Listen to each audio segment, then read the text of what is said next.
Hello. Welcome to polytechnic पाठशाला। तो IMD के चौथे चैप्टर का हम कुछ पार्ट देख लिए थे। आज जो है हम नेक्स्ट पार्ट देखते हैं। ठीक है। तो पिछले पार्ट में हमने मैनेजमेंट, ऑर्गेनाइजेशन, ठीक है, ये सब देखा गया था। उसमें क्या अंतर है, क्या चीज़ें हैं। ठीक है। तो आज हम एक एक करके करते हैं। ठीक है। हमने इसके पहले ये देखा था कि क्या नाम है, मैनेजमेंट हो गया, ठीक है, संगठन हो गया, ऑर्गेनाइजेशन, ये सब में क्या रिलेशन है, क्या चीजें हैं, ये सब हम देख चुके हैं। आज हम स्टार्ट करते हैं मैनेजमेंट के बारे में। ठीक है। तो मैनेजमेंट ये पहले भी आ चुका है। ठीक है।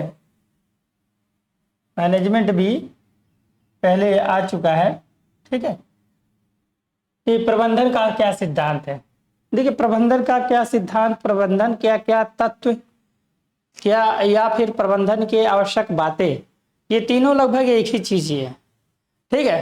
तो इसमें हमने एक चीज नहीं बताया था, PO, ठीक है, L, और एक वर्ड और था, क्या था, C, है ना, POLC। ये इतना प्रबंधन का पॉइंट हो गया। तो इसको आप शॉर्ट टर्म में याद कर लिए। इसके अलावा और भी पॉइंट हैं, ठीक है, आगे डिस्कस किए। तो अगर कोई भी प्रोजेक्ट आप बना रहे हैं तो उसमें मैनेजमेंट आप करेंगे, तो उस मैनेजमेंट के अंतर्गत क्या क्या काम करेंगे। पहला क्या काम क्या है, योजना बनाना है, यानी कि कौन क्या क्या काम करेगा। ठीक है। कौन क्या क्या काम करेगा, इसका पहला पॉइंट हो जाएगा। ठीक है। दूसरा, मान लीजिए आपके ग्रुप में प्रोजेक्ट के ग्रुप में हमने शुरू से लेके चला गए 7 लोग हैं, है ना, शुरू से यही लेके चल रहे हैं ना कि 7 लोग हैं। तो उस 7 में कितने हो गए, 3 2 5 1 6, ठीक है, लो भैया, ठीक है, गर्ल्स 2 गर्ल्स हो गए। ठीक है। तो ये हम 7 लोगों का एक प्रोजेक्ट हम बना रहे हैं, कोई चीज बना रहे हैं, कोई भी उदाहरण। ठीक है। तो पहले तो आप ये डिसाइड, इसमें सबसे ऊपर आप लोग एक मॉनिटर तय कर लेते हो, है नहीं, एक मॉनिटर तय कर लेते हो। वो मॉनिटर अपने आप में एक लीडर होता है। ठीक है।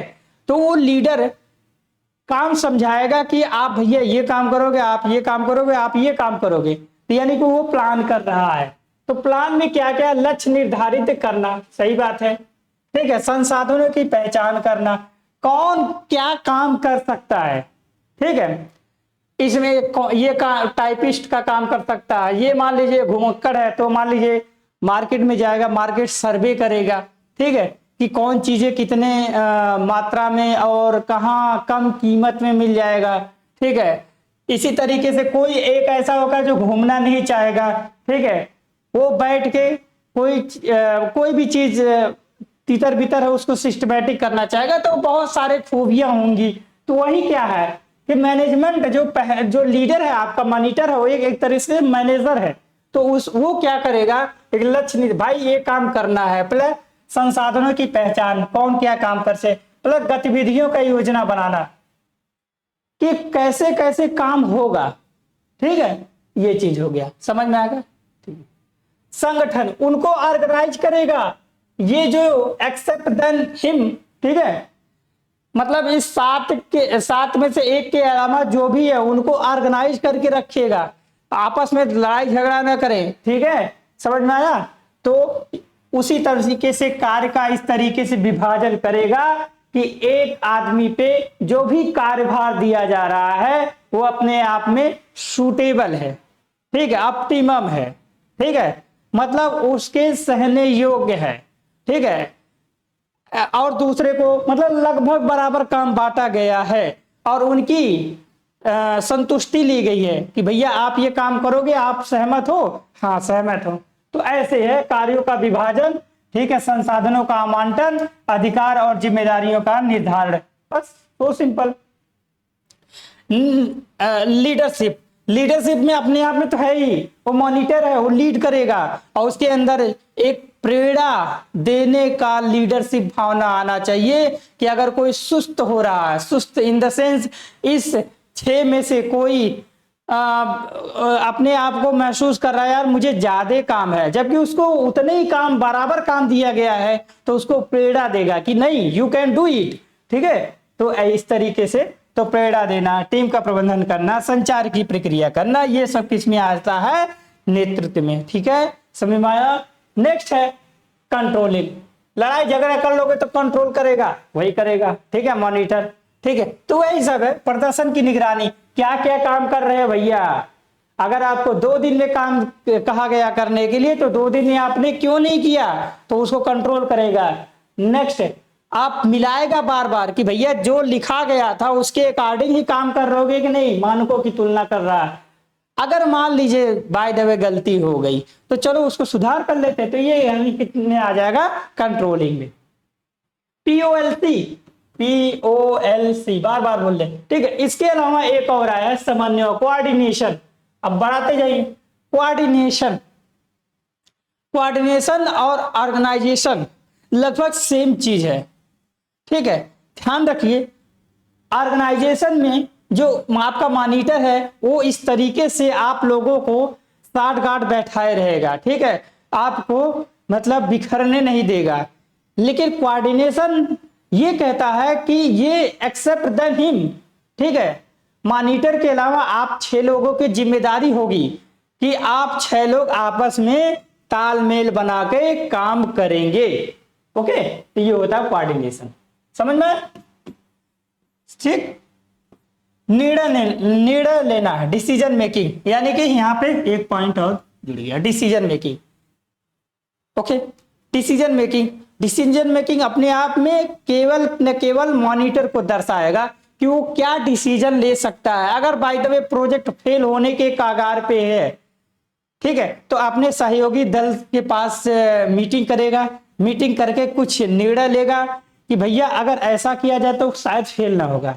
तो उस मीटिंग करने सबकी बातें सुनेगा, बातें सुन करके उसको एक डिसीजन निकलेगा। वो डिसीजन अपने आप में सभी के साथ सहमति के साथ एक पेपर साइन होगा और वो काम आपका मैनेजर यानी मॉनिटर करेगा। विकल्पों का मूल्यांकन। ठीक है, मतलब कौन सा तरीका था जिसके वजह से फेल नहीं हो पाएगा, तो विकल्पों का निर्णय लेने की प्रक्रिया, परिणामों का विश्लेषण।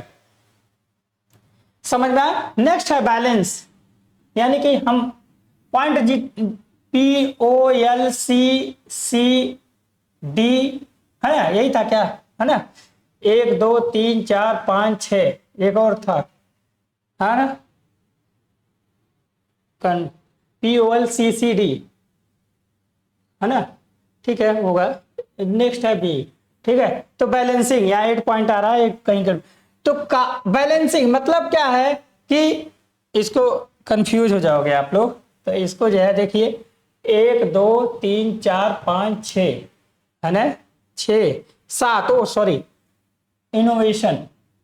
हाँ, फिर इनोवेशन यानी नवाचार। यहां तक तो आपने डिसीजन लिया, लेकिन अगर मान लीजिए प्रोजेक्ट फेल हो रहा था और कोई नई तकनीक आई जो उस प्रोजेक्ट को संभाल लेगी, यानी कि और कोई आपका साथी आके बता दिया कि भैया आप ऐसे काम करा लो, ये यहाँ फलाने ऐसे काम कर रहे हैं, यानी कि इनोवेटिव आपका नेचर है, या आप खुद गए दूसरे कॉलेज में कि ये आप कैसे काम कर रहे हो, तो वहां से आपने आइडिया लिया और अपना एक आइडिया मिलाया, यानी कि एक तरीके से इनोवेटिव नवाचार क्रिएट किया।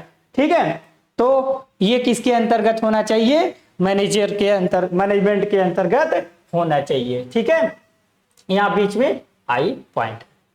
तो यही नई प्रक्रिया की पहचान, तकनीकी नीति, विचारों का उत्पत्ति, संतुलन। इतना सब होने के बावजूद अगर संतुलन नहीं है, संतुलन पता है एक दूसरे के साथ नहीं, वो प्रोजेक्ट में जो मटेरियल है, जो टाइम दिया गया, उनके बीच तालमेल मेंटेन करिए। ठीक है, आपस में जो मेंटेन करेंगे वो तो कोऑर्डिनेशन के अंतर्गत हो गया। ठीक है, ऑर्गेनाइजेशन के अंतर्गत। लेकिन अगर सामान जितना मात्रा में आ रहा है उतना मात्रा में क्या प्रोडक्ट बन रहा है, या फिर जो रॉ मटेरियल वहां से निकल रहा है कहीं ज्यादा तो नहीं निकल रहा है। कैलकुलेट मान लीजिए किया गया था कि रॉ मटेरियल 1 किलो निकलेगा एक प्रोडक्ट के, ठीक है। अगर मान ले 10 किलो का प्रोडक्ट है, हाँ, और 10 किलो का रॉ मटेरियल है और उसमें 1 किलो रॉ मटेरियल निकल रहा, बाकी 9 किलो का वो प्रोडक्ट बन जा रहा है। तो कहीं ऐसा नहीं हो जा रहा है कि रॉ मटेरियल ज्यादा निकल रहा है, तो वो जो है रॉ मटेरियल ज्यादा निकल रहा है, इसका मतलब आप क्या किए हैं, आपका सिस्टम अनबैलेंस है, समझ में। तो यही चीज है कार्य और जीवन का संतुलन। नेक्स्ट है संसाधनों का संतुलन, यानी कि अगर संसाधन का संतुलन नहीं हुआ है तो इसका मतलब रॉ मटेरियल ज्यादा से ज्यादा मात्रा में निकलेगा। नेक्स्ट है प्राथमिकताओं का संतुलन। प्राथमिकताओं का संतुलन देखिए बहुत बड़ी चीज है। मान लीजिए एक उदाहरण लेते हैं, अगर ये कोई ऑब्जेक्ट है, ठीक है, ये भरा हुआ ऑब्जेक्ट है, इसमें आपको एक होल बनाना है, तो एक सीक्वेंस होता है, पहले आप ड्रिलिंग करोगे, ठीक है, फिर उसके बाद बोरिंग करोगे, ठीक है, फिर उसके बाद आप रीमिंग करोगे, ठीक है। कहीं भी किसी भी मेटल बॉडी में अगर आपको होल क्रिएट करना है तो ये स्टेप अपनाए जाते हैं, ये स्टेप अपनाए जाते हैं, यानी पहला स्टेप ये है, दूसरा स्टेप ये है, तीसरा स्टेप ये है। तो ये जो है प्राथमिकता, किसको प्राथमिकता आप दे रहे हैं, ड्रिलिंग पहले नंबर पे है, दूसरे नंबर पे आप है, तो ऐसा आप अपने कार्य पद्धति में किसको वरीयता दे रहे हैं, जिससे रॉ मटेरियल कम से कम हो और आपका प्रोडक्ट बढ़िया से बने, ठीक है। चलिए प्रबंधन के कार्य, ऐसा लग रहा है कुछ कुछ रिपीटेड हो रहा है ना, तो खैर ठीक, कोई बात नहीं है। योजना बनाना अभी तो हमने देख ही लिया, ठीक है। प्लानिंग करना फिर वही चीज है, ऑर्गेनाइज करना थोड़ा थोड़ा सा अलग है। फिर उसके बाद लीडरशिप, लीडरशिप, ठीक है। फिर इसके बाद कंट्रोलिंग, सेम चीज है, समझ में। तो हमने पहले ही बता दिया था कि कार्य पूछे, महत्व पूछे, सब एक ही चीज है। लो भैया एक खाके में बन गया है POLCC, क्यों I और D, समझ में। एक पेज में होता तो और बढ़िया रहता, खैर कोई बात नहीं, चलिए ठीक है। शायद छोड़ दिया गया है 2 पॉइंट, वहां से आप इसमें बढ़ा सकते हैं, ठीक है, वहां से आप इसमें बढ़ा सकते हैं, तो आप एक ही जगह पे हाँ कर लेंगे। नेक्स्ट है प्रबंधन की मुख्य विशेषताएं क्या क्या होती है। प्रबंधन की मुख्य विशेषताएं, देखिए कहीं भी कोई चीज की विशेषता पूछी जाती है ना, तो आप केवल टारगेट उसके काम को दिखाइए, वो काम क्या, प्रबंधन का काम क्या है, इस तरीके से काम करना कि कम खर्चे में अच्छा आउटपुट मिले, यही है प्रबंधन का काम, और कोई काम नहीं है। तो यानी कि आउटपुट पे टारगेट की है और कम खर्चे पे टारगेट किया गया है, यानी कि यही तो उसकी विशेषता है, हो गई। तो लो ये आ गए हम, पहला लक्ष्य उन्मुख, गोल ओरिएंटेशन। जो प्रोडक्ट बनाना है, यानी कि प्रोजेक्ट में जो 7 लोग हैं, जो चीज बनाना है पहले वो फिक्स होना चाहिए कि हाँ यही चीज बनाना है। तो प्रबंधन का एक लक्ष्योन्मुख प्रक्रिया है जो संगठन के उद्देश्यों को प्राप्त करने के लिए काम करती है। अरे भैया ये बनाना है तो ये बनाना है। नेक्स्ट है कंटिन्यूअस प्रोसेस है, इसकी विशेषता क्या, कहीं रुकने वाला नहीं है, कहीं भी रुकने वाला काम ये नहीं है, ठीक है। वो तो कोई भी प्रोसेस इसमें रुका नहीं जाएगा, अगर रुक जाएगा तो प्रोडक्ट आपका टाइम ज्यादा लगेगा, और टाइम की भी कीमत होती है, जब टाइम की कीमत होती है तो आपका खर्चा बढ़ जाएगा। तो आपने अच्छा मैनेजमेंट नहीं किया, आपको यहाँ क्या करना है, कम खर्चा करना है। तो टाइम भी बहुत ज्यादा नहीं लेना है, टाइम ज्यादा लिए यानी कि काम लोग ज्यादा किए, आपका मशीन ज्यादा, आपकी बिजली ज्यादा, तो यानी खर्चा बढ़ गया। तो नेक्स्ट है सर्वव्यापी गतिविधियां, यूनिवर्सल एक्टिविटी, ठीक है। ऐसी एक्टिविटी वहां अपनाई जाएगी जो एक स्टैंडर्ड के रूप में होती है, ठीक है। मतलब काम कराने का जो प्रक्रिया होता है वो स्टैंडर्ड होना चाहिए, यूनिवर्सल होना चाहिए, ठीक है। तो ये हर प्रबंधन हर प्रकार के संगठन में आवश्यक है, चाहे वो व्यवसायिक सरकारी हो, ठीक है। अब थोड़ा सा आप लोग कंफ्यूज हो जाएंगे, इसलिए कि कहोगे कि सर सरकारी कॉलेज में मैनेजमेंट बहुत खराब रहता है, प्राइवेट में बड़ा अच्छा लगता है, लेकिन दूसरे नजरिए से कहा जाए प्राइवेट में बड़ा सख्ती होती है, सरकारी में नहीं सख्ती होती है। तो खैर लेकिन वो अलग बात है, वो फॉलो कर रहे हैं कि नहीं कर रहे हैं वो मैटर अलग है, ठीक है। लेकिन वो जो उनकी मैनेजमेंट का जो कार्य डिसाइड किया गया वो सेम है दोनों का, वो अलग बात, वो फॉलो करें चाहे ना करें। ओके ना। नेक्स्ट है डायनेमिक फंक्शन। डायनेमिक का फंक्शन का मतलब ये है कि देखिए जो नियम कानून बना था, ठीक है, अगर बशर्ते कुछ ऐसी आपदा आ गई, विपदा आ गई, तो उस नियम में चेंज किया जा सके। जैसे बार बार हम तो यही एग्जांपल दे रहे हैं, कोरोना। कोरोना के टाइम देख लो पढ़ाई कैसी हुई, ऑनलाइन हुई, चलो खैर ऑनलाइन, ऑफलाइन भी एग्जाम हुए तो कितनी दूरी दूरी पे हुई, तो खैर मतलब नियम तो ये था कि एक सीट पे तीन बच्चे या दो बच्चे बैठते थे, लेकिन अब कोविड की वजह से एक बच्चा बैठ रहा है, तो वो अपने आप में जो नियम है ना वो भी डायनेमिक है, थोड़ा बहुत चेंज किया जा सकता है। तो यही चीज हुआ है, प्रबंधन एक गतिशील कार्य प्रणाली जो समय और परिस्थितियों के अनुसार बदली जा सकती है। ओके, लोगों के साथ और लोगों के लिए काम करना, working with and work through, मतलब लोगों के साथ मैनेजमेंट की मुख्य विशेषता की ऐसा नहीं है, मैनेजमेंट मतलब एक तरीके से ठेकेदार समझ लीजिए, तो ऐसा नहीं है कि वो काम बांट के, या सुपरवाइजर समझ लीजिए वो काम बांट के आप वहां से निकल देगा, नहीं, ये गलत है, वो अच्छे मैनेजमेंट की विशेषता नहीं है। अच्छे मैनेजमेंट की विशेषता ये है काम बांट दिया,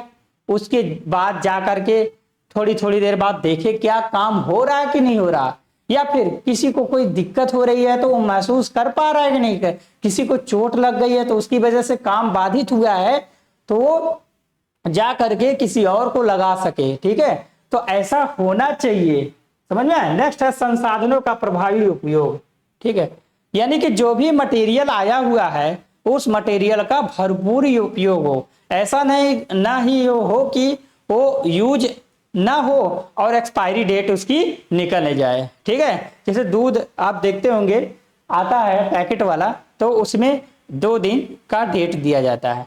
अगर मान लीजिए आप कोई भी आइसक्रीम फैक्ट्री डाले हैं तो आप दूध वहां से परचेज कर रहे हैं, अब आपने 2 दिन में बनाया ही नहीं तो एक्सपायर्ड हो गया, तो अच्छा मैनेजमेंट आपने किया नहीं। तो ऐसे संसाधनों का प्रभावी उपयोग, समझ में आए। नेक्स्ट है डिसीजन, न्याय निर्णय, ये डिसीजन एंड मेकिंग प्रोसेस, हाँ ठीक है, वो है ही मैनेजमेंट की विशेषता, तो हमने बता ही दिया था कि वो। नेक्स्ट है ग्रुप एक्टिविटी, ये भी बताया था कि लोगों के साथ मीटिंग करके वो काम करेगा। चलिए सारांश यहाँ लिखा हुआ है तो आप ये देख सकते हैं, ठीक है। नेक्स्ट है प्रबंधन के प्रकार, ठीक है, टाइप ऑफ मैनेजमेंट। पहला है सामरिक प्रबंधन, स्ट्रैटेजिक मैनेजमेंट। स्ट्रैटेजी मतलब क्या होती है ना कि आप गतिविधियों का एक लेखा जोखा बनाते हैं कि कौन क्या क्या काम करेगा, ठीक है। तो अगर आप ऐसे काम का बंटवारा कर रहे हैं तो क्या हो गया, स्ट्रैटेजिक हो गया। देखिए सामने ये क्या, ये संगठन की दीर्घकालिक दृष्टि और लक्ष्यों को निर्धारित करती है, समझ में, ठीक है। दीर्घकालिक मतलब आपने डिसाइड कर लिया है कि ये काम यही करेगा, ये काम यही करेगा, तो वो निरंतर लंबे समय तक जाएगा, ठीक है। तो लिखा है संगठन के भविष्य को प्रभावित करने वाले महत्वपूर्ण निर्णय लेना इसके अंतर्गत होता है। नेक्स्ट है संचालन।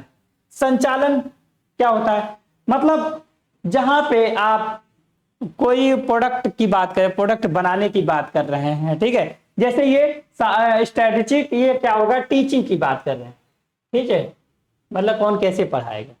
तो संचालन, ऑपरेटिंग मैनेजमेंट, उत्पादन और संचालन में ये उस मतलब जो भी चीजें प्रोडक्ट बनाई जा रही है, जैसे यहाँ एग्जांपल के लिए वस्त्र, हाँ, सेवाओं के लिए उत्पादन, सेवाओं मतलब जैसे कि टीचिंग, मान लो इंजीनियरिंग कॉलेज में क्या है, डिप्लोमा आप करके निकल रहे, तो आप एक वो आपको जो कॉलेज है एक सेवा प्रदान कर रहा है, या फिर दूसरे नजरिए से हॉस्पिटल क्या है, एक ये भी है कि वहां पेशेंट क्या है, एक तरीके से आप उसको आप रॉ मटेरियल क्रिएट मानिए, ऐसा नहीं है हम उसको वो नहीं कर रहे हैं, पेशेंट आया, ठीक हुआ, निकला, वहां कुछ खराबी थी उसके अंदर, वहां बन करके वो अच्छे रूप में निकला। तो ऐसे ही जहां पे होगा वो ऑपरेशनल मैनेजमेंट आएगा। इसमें क्या क्या करते हैं, क्वालिटी कंट्रोल करते हैं, ठीक है। इसमें जो ऑपरेशनल वाला बहुत बढ़िया होता है, ये क्या है कि एक डिसाइडेड है, एक यही पैटर्न है कि ऐसे काम करना है, लेकिन ये थोड़ा बहुत इंपॉर्टेंट अपने आप में ये हो जाता है कि समय के साथ इसमें बदलाव जरूरी है, लेकिन इसमें समय के साथ बदलाव जरूरी नहीं है। ठीक है, तो जब समय के साथ इसमें मेंटेन करना पड़ेगा, तो यानी कि क्वालिटी कंट्रोल इसी में करना पड़ेगा। नेक्स्ट है फिनेंशियल मैनेजमेंट, जो पैसे का लेन देन करेगा। ठीक है, लेन देन का मतलब पैसा कितना मिला, पैसा वो जो मैनेजर रहेगा वो फाइनेंशियल। नेक्स्ट है मानव संसाधन, HRMS है। ठीक है, ठीक, जो ह्यूमन को, जैसे मान लीजिए आप सिक्योरिटी गार्ड वाले जो होते हैं वो कहीं से ट्रेनिंग करके आते हैं, तो जो ट्रेनिंग करके आ रहे हैं इसका मतलब क्या है, एक तरीके से ह्यूमन को कुछ लायक बना रहे हैं। ठीक है, तो ऐसे ही कुछ आप इंजीनियरिंग करके निकल रहे हो यानी कुछ लायक बन के रहे, तो वहां पे जो आप किस सर्विस को कंट्रोल कर रहा है वो आपका HRMS है। ठीक है, ये भर्ती और चयन, ये ना प्रशिक्षण और विकास, ये सब इसके अंतर्गत होगा। नेक्स्ट है मार्केटिंग, जो बेचने का काम करेगा। ठीक है, तो ठीक है, यहाँ पे सारणी दी गई है, एक ही निगाह में दिया गया है, आप इसको समझ सकते हैं। ठीक है, चलिए नेक्स्ट है संगठन। मैनेजमेंट खत्म हुआ, अब आ गया संगठन। ठीक है, संगठन के तत्व, संगठन के तत्व सेम उसी पैटर्न पे चलिए। ठीक है, पर्पज इसका क्या, संगठन का मुख्य उद्देश्य क्या है, यह तय करना महत्वपूर्ण है कि यह दिशा निर्देश करता है और लक्ष्य को निर्धारित करता है। ठीक है, ऑर्गेनाइजेशन, अब थोड़ा कंफ्यूज, खैर हमने बता दिया था, अंतर बार बार यहाँ बताने की जरूरत नहीं है कि मैनेजमेंट और ऑर्गेनाइजेशन में क्या अंतर है। ठीक है, तो यहाँ बार बार बताने की जरूरत नहीं। ठीक है, तो ये भी लक्ष्य डिसाइड करेगा, लेकिन किसी दिशा निर्देश के अनुसार, ये बस इंपॉर्टेंट चीज है, किसी दिशा निर्देश के अनुसार ये काम करेगा। जबकि मैनेजमेंट अपने खुद काबिलियत की वजह से एक संरचना बना देगा, कौन क्या काम करेगा, लेकिन ये किसी के अंडर काम करेगा। जैसे मान लीजिए हमने 7 का ग्रुप बनाया था, 7 में से एक मॉनिटर थे, अब उस मॉनिटर के ऊपर कौन है, टीचर है, तो टीचर मैनेजमेंट है और जो मॉनिटर है वो ऑर्गेनाइजर है। समझ में आ गया, ऐसे समझ लीजिए। ठीक है, तो ऐसे संगठन की संरचना ये निर्धारित करती है कि कार्यों और जिम्मेदारी है। सही बात है, जो ऑर्गेनाइजर है वो क्या करेगा, कौन कौन काम क्या करेगा। ठीक है, कार्य विभाजन करता है। सही बात है। नेक्स्ट क्या है, अधिकार और जिम्मेदारी, वही आ रहा है। नेक्स्ट है कोऑर्डिनेशन, नेक्स्ट कम्युनिकेशन, संचार, आपसी तालमेल। ठीक है, तो उसी तरीके से है। नेक्स्ट है नियंत्रण, सही बात है। नेक्स्ट है लीडरशिप, नेक्स्ट है मोटिवेशन। ऑर्गेनाइजेशन में ठीक है, टीचर काम कह दिया, टीचर ने काम बांट दिया। ठीक है, कि तुम लोगों को ये बनाना है, तुम लोगों 7 लोग हो और जाओ अपने मन से करो, तो उस अब एक को मॉनिटर बनाते हो, टीचर वहां मैनेजमेंट हो गया मान ली। ठीक है, और वहां पे ऑर्गेनाइजर हो गया, तो ऑर्गेनाइजर अब बार बार टीचर नहीं जाएगा वहां पे। ठीक है, तो वहां पे ऑर्गेनाइजर ही सब कुछ है, तो उसी तरीके तो वो अपने आप में एक दूसरे को मोटिवेट करेगा। नेक्स्ट है डेवलपमेंट। ठीक, वही पॉइंट। तो यहाँ पे फिर तालिका जो दिया गया है ये सब एक निगाह में दिया गया है, आप इसको पढ़ सकते हैं। चलिए, शॉर्ट फॉर्म इसका भी आप बना सकते हैं। नेक्स्ट है संगठन की प्रक्रिया। ठीक है, संगठन की प्रक्रिया क्या है, संगठन की प्रक्रिया क्या है, पहले तो आप जो आपका गोल है यानी टारगेट है, आप उसको पहचानिए, आपको काम क्या करना है। ठीक है, तो यही चीज है, उद्देश्य की पहचान। संगठन का उद्देश्य क्या है, संगठन के प्रमुख उद्देश्य निर्धारित करना होता है। उद्देश्य स्पष्ट और प्राप्त करने योग्य होना चाहिए। ऐसा नहीं कि हम जो है हम चलेंगे चांद पे और वहां पे घर बनाएंगे, ये उद्देश्य है। अरे फिजिबल होना चाहिए। ठीक है, तो ऐसा ही। कार्य विभाजन समझ भी रहे, कौन क्या काम करेगा। ठीक है, उचित कार्य, जो कर्मचारी है स्किल्ड कर्मचारी है उसको काम देना चाहिए। नेक्स्ट है विभागीकरण। ठीक है, अब मान लीजिए कोई अब हमने बताया था ना, एक ये ऊपर बैठा हुआ, बाकी इसके नीचे 7 है, ठीक है, यही तो हमने बताया था ऐसे, ठीक है। तो विभागी मतलब एक एक काम जो बांटेगा, फिर मान लीजिए इसके नीचे भी कुछ लोग हैं, इसके नीचे, तो ये विभाग लेके चला गया, विभाग, अब समझ ही रहे हैं, आपका कॉलेज का जो प्रिंसिपल है मेन मैनेजर हो गया, ठीक है।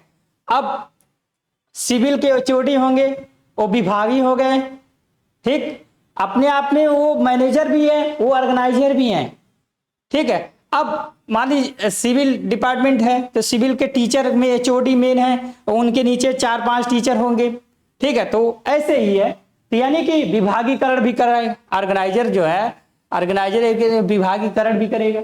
नेक्स्ट, पदानुक्रम की स्थापना करेगा, ठीक है, यानी कौन क्लास पहले चलेगा कौन क्लास बाद में चलेगा वो डिसाइड करेगा, तो वही चीज है। नेक्स्ट है कोऑर्डिनेशन कर मेंटेन करेगा ही, ठीक है। नियंत्रण निगरानी, बार बार वही है, अब प्रतिक्रिया और सुधार, ठीक है, अगर कोई गलती होती है तो ये सब आप टीचिंग से ही जोड़िए, अपने आप समझ में आ जाएगा, ठीक है। एक लाइन में दिया गया है, कोई दिक्कत नहीं होनी चाहिए, ठीक है। हाँ, यहाँ पे क्या था, हाँ, अब यहाँ पे है संगठन के प्रक्रिया के लाभ क्या क्या। अगर आप सुसंगठित, सुव्यवस्थित, इसलिए बोला गया ना, विज्ञान की जो परिभाषा है सुसंगठित, अगर सुसंगठित नहीं प्रैक्टिकल करोगे ना तो कोई रिजल्ट नहीं आएगा, समझ में, सुसंगठित होना चाहिए।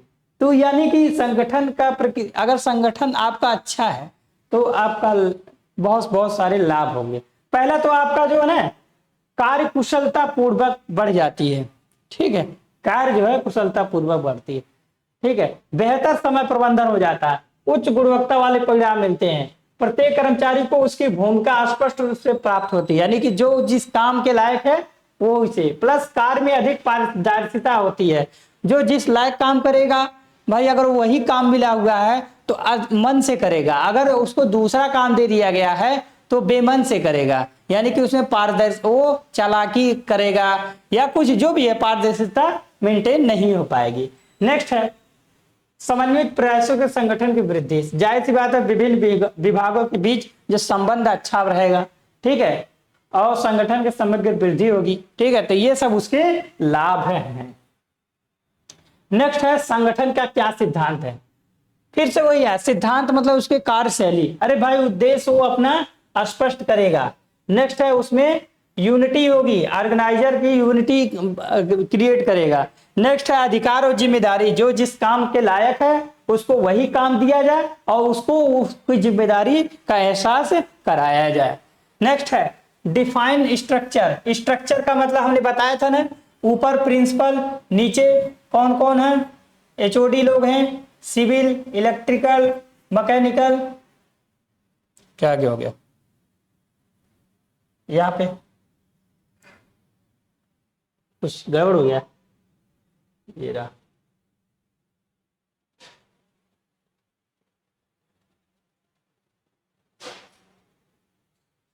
ठीक है, ये आपका संगठन का सिद्धांत। तो हमने ये बताया था ना कि जिम्मेदारी, ये भी हो गया था, हाँ, थोड़ा सा कुछ दिक्कत हो रही है,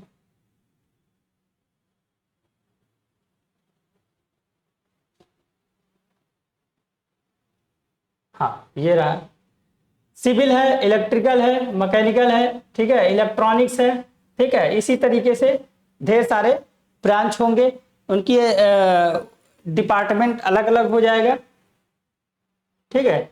तो इसके नीचे भी टीचर होंगे ना, 4-5 टीचर होंगे, यानी कि ये स्ट्रक्चर क्रिएट करेंगे, ठीक है, तो वही है डिफाइन स्ट्रक्चर। नेक्स्ट है कोऑर्डिनेशन, आपस में कोऑर्डिनेशन, कहीं कहीं होता है इलेक्ट्रिकल वाले मैकेनिकल वाले से ईर्ष्या रखते हैं, मैकेनिकल वाले सिविल से ईर्ष्या रखते हैं, ऐसा कुछ होता है, पता है वो आपकी बच्चों की वजह से नहीं होता, वो डिपार्टमेंटली होता है, ठीक है।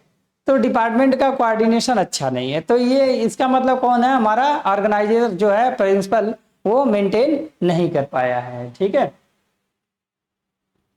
तो यानी कोऑर्डिनेशन हो गया, ठीक है। नेक्स्ट है आदेश श्रृंखला, चेन कमांड। इसका क्या मतलब है, जो साहब ने यानी प्रिंसिपल साहब ने जो आदेश दिया है उसी के फॉलो करिए, उसी के अकॉर्डिंग काम होगा, तो ऐसे ही आदेश श्रृंखला, ठीक है। नेक्स्ट है इक्वलिटी। ऐसा नहीं है, प्रिंसिपल का ये काम है कि सबको बराबर निगाह से देना। अगर मान लीजिए किसी प्रोग्राम के लिए पैसा फंड देना है तो जैसा वो देखेगा कि कहाँ पे कितने लोग हैं उसी के अकॉर्डिंग वो ना। नेक्स्ट है स्टेबिलिटी, ठीक है, स्टेबिलिटी। अब मान लीजिए किसी ब्रांच में कम लोग हैं, ठीक है, तो ऐसा नहीं है कि उस ब्रांच को खत्म कर देंगे, मतलब एक स्टेबिलिटी मेंटेन करेगा, ठीक है, इतना ये चीज होता है। एक जगह ये दिया गया है, इसको आप पढ़ सकते हैं, हिंदी इंग्लिश दोनों में दिया है बहुत बढ़िया से। नेक्स्ट है ऑब्जेक्टिव ऑफ ऑर्गेनाइजेशन, ठीक है, संगठन का क्या उद्देश्य है, बहुत बढ़िया, फिर से वही आ जाए आप मिशन स्टेटमेंट, ठीक है, यानी कि जो उसका उद्देश्य है वो पहले अपने उद्देश्य को प्राप्त करने के लिए हठी रहे, ठीक है, मतलब कि मेरा उद्देश्य प्राप्त होना चाहिए, तो ऐसा उसके अंतर्गत होना चाहिए। और रणनीति और निर्णय लेने की मुख्य विशेषता होनी चाहिए, ठीक है। नेक्स्ट है विजन स्टेटमेंट। विजन स्टेटमेंट का मतलब यह है कि फ्यूचर में क्या होगा, ठीक है, वो भी यहीं पे देख ले, समझ में आया, तो यही चीज है। संगठन दीर्घकालीन लक्ष्यों और आकांक्षाओं को स्पष्ट करता है, भविष्य में वृद्धि के लिए एक स्पष्ट, ठीक है, स्ट्रैटेजिक गोल, ठीक है, यानी कि जो आपका टारगेट है वो किस तरीके से काम करेगा, मतलब किस तरीके से उसमें कार्य प्रणाली होगी उसको देखा जाएगा, जैसे वित्तीय लक्ष्य, बाजार की स्थिति और परिचालन सुधार में शामिल होता है।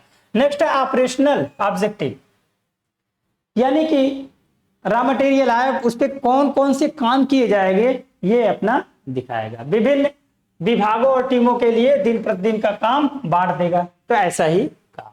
नेक्स्ट है सोशल रिस्पॉन्सिबिलिटी, बहुत बड़ी चीज होती है कि ऐसा काम करे, विभागों के बीच तालमेल रखना एक सामाजिक जिम्मेदारी है। प्लस अगर मान लीजिए वहां इर्द गिर्द कुछ क्षेत्र हैं तो इस तरीके से काम किया जाए कि वहां के लोग भी खुश रहें, ठीक है। ऐसा नहीं है कि आपके कारखाने का या फिर आपके इंडस्ट्री का जो पोल्यूशन लेवल है बहुत हाई है और आप चाह के भी नहीं कंट्रोल कर रहे हैं, तो ये एक सामाजिक आप एडवांटेज नहीं दे रहे हैं सरकार को, ठीक है, या फिर लोगों को, तो यही चीज है यहाँ दिया है। नेक्स्ट है छठवां पॉइंट क्या है, ग्रोथ एंड एक्सपेंशन, ठीक है। फ्यूचर में इस इंडस्ट्री का क्या ग्रोथ होगा, यानी कि अगर हम ऐसा काम करेंगे तो ऐसा होगा कि ये ऑर्गेनाइजर ये डिसाइड करेगा कि हम मान लीजिए 5 लोग काम करें, 6 लोग काम करें, तो हमारा जो प्रोडक्ट तैयार हो रहा है वो ज्यादा से ज्यादा तैयार होगा, तो इसी तरीके से होगा। और दूसरा ये भी अपना ब्रांच भी कहीं डाल सकता है, ठीक है, समझ में आया, जिसको फ्रेंचाइजी आजकल कहते हैं। फ्रेंचाइजी का मतलब वहाँ प्रोसेस नहीं होते हैं, वहाँ पे प्रोडक्ट केवल बेचे जाते हैं, ठीक है। तो आप देखते होंगे कि मान लीजिए कोई कंपनी है तो कई जगह है, तो यानी कि अगर इतना अच्छा लाभ हो रहा है और किसी पर्टिकुलर क्षेत्र में हम पहुंचा ही नहीं पा रहे या पहुंचाने में ज्यादा खर्च हो रहा है, तो एक काम करें अपने इंडस्ट्री को एक्सपेंड कर दें, यानी एक इंडस्ट्री वहां भी डाल दें, तो ऐसा चीज है, बाजार के अनुसार ये सब देखा है। नेक्स्ट है फाइनेंशियल ऑब्जेक्टिव। भाई फाइनेंशियल ऑब्जेक्टिव मेन है, पैसा कम लगे और ज्यादा हमारा प्रॉफिट आए, तो ये आपका ऑर्गेनाइजर का फाइनेंशियल ऑब्जेक्टिव होगा। संगठन की संरचना, संगठन की संरचना थोड़ी देर पहले हमने बताया ना, विभाग जो है ऊपर प्रिंसिपल है, नीचे एचओडी है, तो इसी तरीके से इसमें है, ठीक है। देखिए संगठनात्मक संरचना वह प्रणाली है जो संगठनों के भीतर विभिन्न विभागों और भूमिकाओं के बीच संबंध पदानुक्रम दर्शाती है, ठीक है, यानी कि वो बताया नहीं था हमने, ये था फिर ये था, ठीक है, तो वही चीज है ना। और मुख्य प्रकार की संरचना है, एक फंक्शनल है। फंक्शनल संरचना का मतलब ये हो गया जो जिस काम लायक है बस वो काम के अनुसार बांट दिया गया, ठीक है, जैसे अपना ब्रांच है सिविल, सिविल वाला काम के अनुसार उसको सिविल नाम दे दिया गया, तो वो क्या हो गया, फंक्शनल हो गया। ठीक है, नेक्स्ट है डिविजनल। डिविजनल का मतलब ये हो गया, मान लीजिए इंडस्ट्री दूर दूर है, ठीक है, ठीक है, इंडस्ट्री दूर दूर का मतलब ये जैसे मान लीजिए कहीं कहीं आप देखते होंगे आपका कॉलेज बड़ा है, ठीक है, बड़ा है तो उसमें मान लीजिए एक जगह इंजीनियरिंग वाले हैं, एक जगह मैनेजमेंट वाले हैं, एक जगह मान लीजिए मेडिकल वाले हैं, तो वो एक डिवीजन हो गया है ना, एक डिवीजन हो गया, मेडिकल वाला डिवीजन अलग। मान लीजिए बहुत बड़ा कॉलेज है तो मेडिकल वाला अलग हो गया। इंजीनियरिंग, अब इंजीनियरिंग में भी डिवीजन, इंजीनियरिंग में बीटेक वाला अलग हो गया, डिप्लोमा अलग अलग हो गया, आईटीआई वाला अलग हो गया, तो डिविजनल हो गया। समझ में है? तो इस तरीके से। नेक्स्ट है मैट्रिक्स संरचना। मैट्रिक्स संरचना मतलब ये है कि मैट्रिक्स आप पढ़े ही होंगे ना, है ना, मैट्रिक्स आप पढ़े होंगे, ऐसे रहता है, यहाँ करेक्टर, यहाँ करेक्टर, यहाँ जीरो जीरो मत समझना जी, हाँ, जैसे भी इधर भी बढ़ेगा इधर भी बढ़ेगा, हाँ, तो यानी कर्मचारियों का इस तरीके से आवंटन कार्य किया जाए कि आपका मैट्रिक्स मेंटेन रहे। ठीक है, तो यही चीज है बोला, इसमें कर्मचारियों के परियोजना और कार्य विभागों का आधार पर समूहित किया जाता है। ठीक है, इस तरीके से। नेक्स्ट है हॉरिजॉन्टल। ठीक है, हॉरिजॉन्टल का मतलब ये हो गया कि ऐसे, ठीक है, जैसे जब यहाँ नहीं था, हमने बताया नहीं था, ये हमने ये बताया था ना, यहाँ पे हमने ये बताया था कि ये अपना प्रिंसिपल होंगे। ठीक है, तो ये क्या हो गए, एचओडी लोग हो गए। ठीक है, सिविल, इलेक्ट्रिकल, मैकेनिकल, इलेक्ट्रॉनिक्स और भी होंगे भाई, हाँ, तो ये क्या है, हॉरिजॉन्टल। अगर अब ये कैसे होंगे, वर्टिकल। ठीक है, तो यही चीज बताया गया है इसमें, तो हो गया ना। ठीक है, हॉरिजॉन्टल। संगठनात्मक पदानुक्रम, टॉप प्रबंधन, ये मध्य प्रबंधन।